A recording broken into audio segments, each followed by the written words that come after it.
இது மகிமை நேரம். கிறிஸ்துவுக்குள் மிகவும் பிரியமான மகிமை தொலைக்காட்சி நேயர்களை இந்த மகிமை நேரம் நிகழ்ச்சியின் மூலமாக சந்திப்பதிலே மிக்க மகிழ்ச்சி அடைகிறேன். பிரியமானவர்களே, இந்த நிகழ்ச்சி நிச்சயமாக நம்முடைய ஆவிக்குரிய வாழ்விற்கு பிரயோஜனமாக இருக்கும் என்று சொல்லி கர்த்தருக்குள் நான் விசுவாசிக்கிறேன். பிரியமானவர்களே, இந்த வாரத்திலும் கூட பழைய ஏற்பாட்டில் நற்சாட்சி பெற்றவர்களை குறித்து நாம் தியானித்து கொண்டு வருகிறோம்.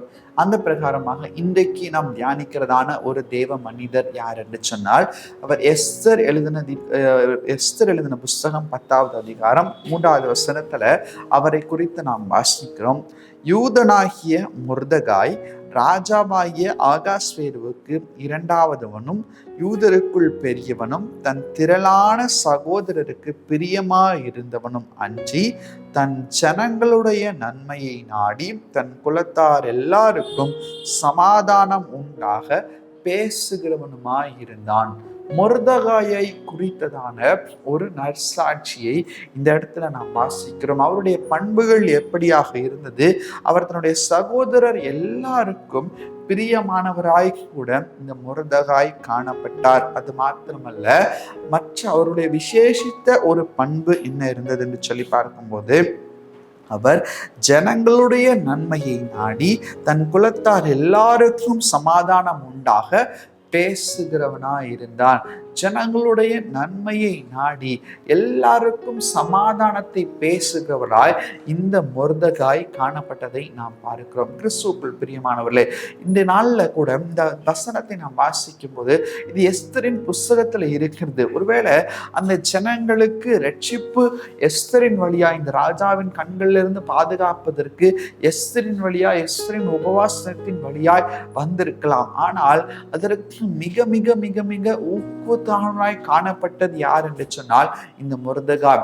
இந்த மொர்தெகாய் போய் எஸ்தரிடத்திலே ஜனங்கள் இப்படியாக பாடுபடுகிறார்கள், ஜனங்கள் இப்படியாக கஷ்டப்படுகிறார்கள் என்று சொல்லியிருந்தால் எஸ்தருக்கு தெரிந்திருக்காது. அப்ப எஸ்தருக்கு தெரியப்படுத்தினது யார்? அவர் இந்த மொர்தெகாய். ஒரு ராஜாஸ்திரியாகிய இந்த எஸ்தர் அவருடைய வாழ்க்கையில் அவர் வாழ்ந்து கொண்டு போயிருக்கலாம். ஆனால் இந்த மொர்தெகாய் அவருக்கு ஞாபகப்படுத்தியது நிமித்தமாக நம்முடைய சொந்த ஜனங்கள் இப்படியாக மாண்டு போகிறார்கள், இப்படியாக ராஜாவின் கட்டளையினால் அவர்கள் அழிவை சந்திக்கிறார்கள் என்று இந்த மொர்தெகாய்க்குள்ளாக ஒரு பாரம் வந்தது. ஏன் அந்த பாரம்? எனவே அதுதான் நான் வாசிக்கிறேன். அவர் தனக்கு மாத்திரம் அல்ல, தன் ஜனங்களுடைய நன்மையை இந்த மொர்தெகாய் நாடியதை நாம் பார்க்கிறோம். தன் ஜனங்களுடைய நன்மையை நாடி தன் குலத்தார் எல்லாருக்கும் சமாதானம் உண்டாக பேசுகிறவனாய் கூட காணப்பட்டார். அவ்வளவு ஒரு நல்ல பண்பு, மற்றவர்களுக்காக பாரம் எடுக்கிறதான ஒரு பண்பு இந்த மொர்தெகாயின் இடத்துல காணப்பட்டது. பிரியமானவர்களே, இன்னைக்கு நம்முடைய வாழ்க்கையை யோசித்து பார்ப்போம். இப்படிப்பட்டதான ஒரு பண்பு நமக்கு காணப்படுகிறதா? இல்ல நம்முடைய சுய வாழ்க்கையை மாத்திரம் நாம் வாழ்ந்து கொண்டிருக்கிறோமா? இல்ல மற்றவர்களை பார்த்து மற்றவர்களுக்கான பண்பும் அவர்களுக்காக ஜெபிக்கும்படியாகவும் அவர்களுடைய ரட்சிப்புக்காக பாடும்படியாகவும் அவர்களுக்கு வருகிறதான அழிவை தடுப்பதற்கு கர்த்தர் நம்மை ஒரு சுதந்திரவாளியாக தெரிந்து கொண்டிருக்கிறாரே, அந்த உணர்வோடு கூட நாம் செயல்படுகிறோமா? மொர்தெகாய் இந்த உணர்வெல்லாம் அவரிடத்துல காணப்பட்டதின் நிமித்தமாக அருமையான ஒரு நற்சாட்சியை மொர்தெகாய் பெற்றதை நாம் பார்க்கிறோம். இதே சாட்சி இன்னைக்கு நம்மால் பெற முடிகிறதா? யோசித்து பார்க்கணும். எசேக்கியேல் 22வது அதிகாரம் 30வது வசனத்துல கூட நாம் வாசிக்கிறோம்.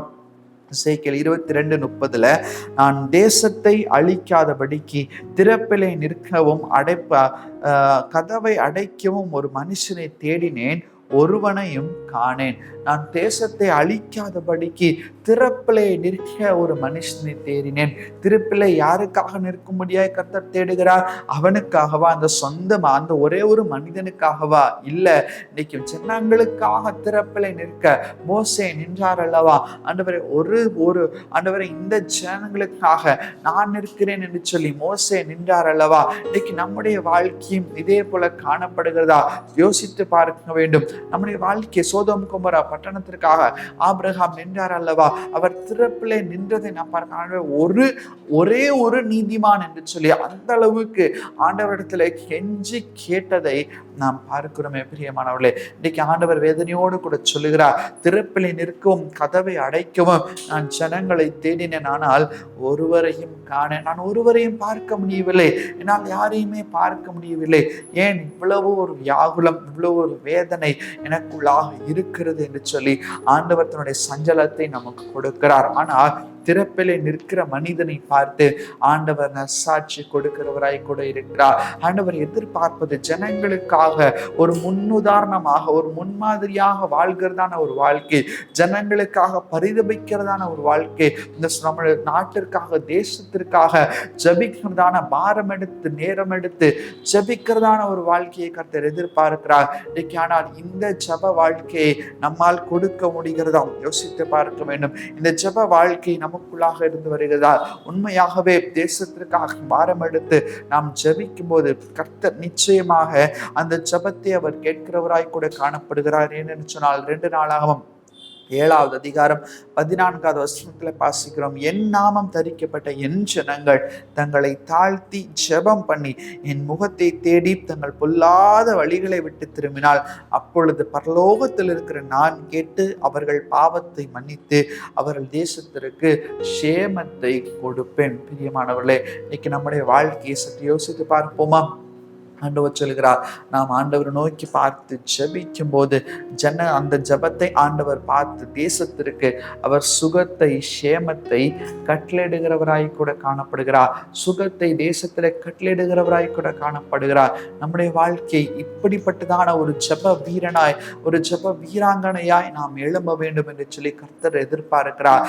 தேசத்திற்காக திறப்பிலே நிற்க மொர்தெகாய் தன்னுடைய சொந்த ஜீவனுக்காக அவர் நிற்கவில்லை, தன்னுடைய சொந்த மொத்த ஜனத்திற்காகவும் அவர் முன்பதாக வந்து நின்றதை நாம் பார்க்கிறோம். எனவேதான் அவரை குறித்து நற்சாட்சி சொல்லப்பட்டிருக்கிறார், அவர் ஜனங்களுக்கான நன்மையை நாடினார். ஜனங்களுக்கான நன்மையை நாடினவராய் கூட இந்த மொர்தெகாய் காணப்பட்டார். நாமும் கூட இதே போல ஜனங்களுக்காக பரிதபிக்கிறவர்களாய் காணப்பட வேண்டும். தன் குலத்தாருக்கெல்லாம் சமாதானம் உண்டாக பேசுகிறவனுமாய் இருந்தான் என்று சொல்லப்பட்டிருக்கிறது. அனைவருக்கும் சமாதானம் இந்த மொர்தெகாயின் மூலமாய் இருந்தது. இன்னைக்கு நாம் வாழுகிறதான அந்த குடியிருப்புல, நாம் வாழுகிறதான அந்த தேசத்துல, அந்த பட்டணத்துல, அந்த கிராமத்துல சமாதானத்திற்கு காரணராய் ஆண்டவர் நம்மை வைத்திருக்கிறார். நாம் ஜெபித்தால் இந்த இடத்துல சமாதானம் உண்டாகும். நாம் காரியங்களை நடப்பித்தால், நாம் கிரியைகளை நடப்பித்தால் நிச்சயமாக அந்த இடத்துல ஒரு பெரிய மாறுதல்கள் உண்டாகும். ஆனால் நாம் இன்றைக்கு செய்கிறோமா? நாம் இன்றைக்கு காரியங்களை நடப்பிக்கிறோமா? நாம் ஜெபிக்கிறோமா? சற்று யோசித்து பார்க்க வேண்டும். நம்முடைய வாழ்க்கையை ஆண்டவருக்கு நேராய் திருப்போம். ஆண்டவரை நீர் பாரும். ஆண்டவரை நான் உம்மை நோக்கி ஜெபிக்கிறேன், என் ஜெபத்தை கேட்டு என் ஜனத்தை, எத்தனையோ கோடாகோடி ஜனங்கள் இன்னும் ரட்சிக்கப்படாமல் இருக்கிறார்கள், அவர்கள் எல்லாம் ரட்சிப்புகளாக வழிநடத்தப்பட என்னை ஒரு கருவியாக பயன்படுத்தும் என்று சொல்லி நானும் உமக்கு முன்பாக நற்சாட்சி பெற்றவனாய் வாழ வேண்டும் என்று சொல்லி நாம் ஆண்டவரை பார்த்து ஜெபிப்போம். ஜெபிக்கும் போது நிச்சயமாக கர்த்தர் இறங்கி பெரிய காரியங்களை செய்கிறவராய் கூட காணப்படுகிறார். கண்களை மூடி நாம் ஜெபிப்போமா? எங்களை நேசிக்கிறதான நல்ல பிதாவே, இந்த நாளில் நீர் எங்களோடு கூட பேசின நல்ல வார்த்தைகளுக்காக உமக்கு நன்றி செலுத்துகிறோம்.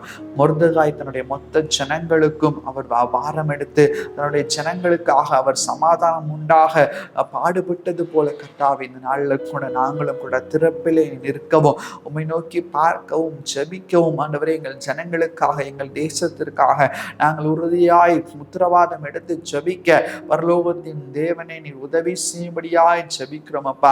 நீங்க ஆண்டவரே எங்களுடைய கரங்கள்ல கர்த்தாவே நீங்கள் தேசத்தை ரட்சிக்கும்படியாக, சமாதானத்தை கொடுக்கும்படியாக ஆண்டவரை உம்மிடத்திலிருந்து பெற்றுக்கொண்டு நீங்கள் தேசத்திற்கு சமாதானத்தை கொடுக்க ஆண்டவரை நீர் எங்கள் கரங்களை பலப்படுத்திருக்கிறீர், உமக்கு நன்றி. ஆனால் நாங்கள் அதை பயன்படுத்தாமல் இருக்கிறோம், எங்கள் ஜெபங்களை நாங்கள் செய்யாமல் இருக்கிறோம். நல்ல ஒரு கருவியாய் நீர் எங்களை வைத்திருக்கிறீர், உமக்கு நன்றி. ஆனால் நாங்கள் அதை செய்யாமல் இருக்கிறோமே சாமி, தயவாக நீர் எங்களை மன்னிக்கும்படியாய் ஜெபிக்கிறோம் அப்பா.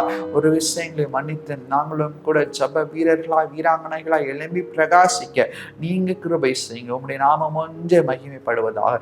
மீட்பராம் இயேசு நீடிய நேற்ற இன்ப நாமத்திலே வேண்டி ஜெபிக்கிறோம் எங்கள் ஜெபங்களும் நல்ல பிதாவே. ஆமென், ஆமென்.